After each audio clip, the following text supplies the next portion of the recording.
former senior advisor to the presidents Obama, Clinton, and George H.W. Bush, Fox News foreign affairs analyst, Ambassador Dennis Ross.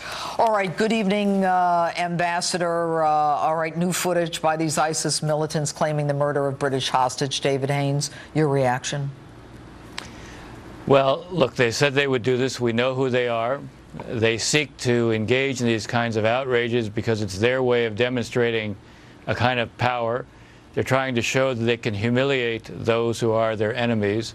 They hope or think that this is somehow going to be a source of appeal and attraction for them. And I would note one other thing. Typically, right after they've suffered a setback, that's when you see them go ahead and carry out one of the beheadings as if they're trying to divert attention away from the fact that they've suffered a setback. So I think we know who we're dealing with. There are no limits with them. And I think the key, therefore, is also not just to degrade them, but as the president says, we have to destroy them. Well, he finally figured that one out. But Ambassador, let me ask you this. I mean, what might they have suffered that you believe that they now have to behead another person? The bottom line is the president gave a speech several days ago. What's happened since then?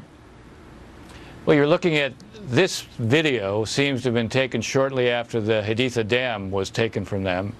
They lost the city of Amerli as well.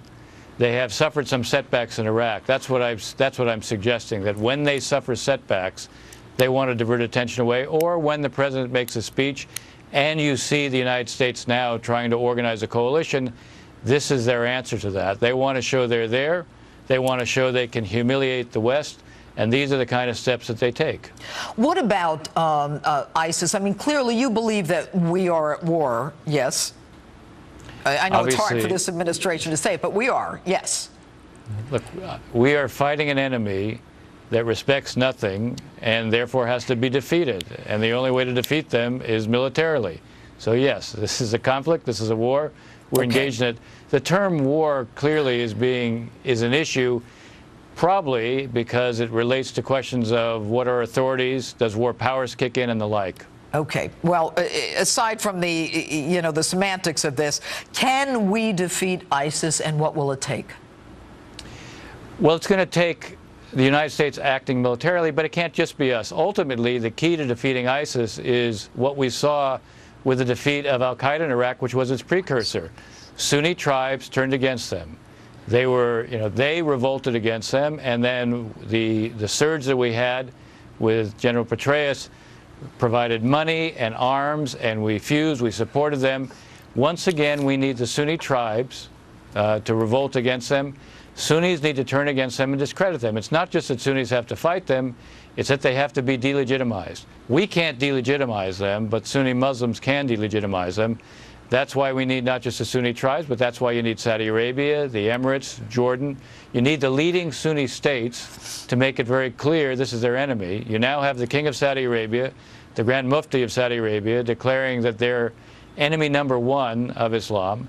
So there is a context here, but I think the key is for them not just to provide checks, not just for them to make it clear that they're not legitimate, but also for them to play a major role in terms of providing intelligence, arms, support the tribes in a way that provides not just financial support, but military support as well. Clearly, the more they believe that we will do, the more likely they are to take the steps that they need to take. All right. And when we hear about this latest beheading and the video that allegedly shows this beheading, I mean, the United Kingdom, clearly we need the help of the Sunnis and some of the Arab countries, the Gulf countries. But the United Kingdom, you believe that they will be a front and center in this as well? Well, they have to. Look, this should be the international community against ISIS. ISIS should be seen as legitimate by nobody. It shouldn't be the United States against ISIS. ISIS would like that. They would like to say they're fighting us. It can't be only us alone. It should be a broad collective. But we know one thing from history. Excuse me, Ambassador, we're coming up against a break here. But, Sure. We had President Bush with 49 countries and 47. Now we have 9. What is the reluctance, quickly? Well, I think there is a hesitancy to sort of see just what we will do, what the nature of our strategy is going to be. But also, look, there's a history. When we make it very clear what we're prepared to do, we can also ask others to act as well. It shouldn't be only on us. They should be prepared to act. And we should make it clear when we take the following steps, this is what we expect of you. Well, let's hope that that happens. Ambassador Ross, always good to have you on. Thank you. My pleasure. All right, and much more on the ISIS claim.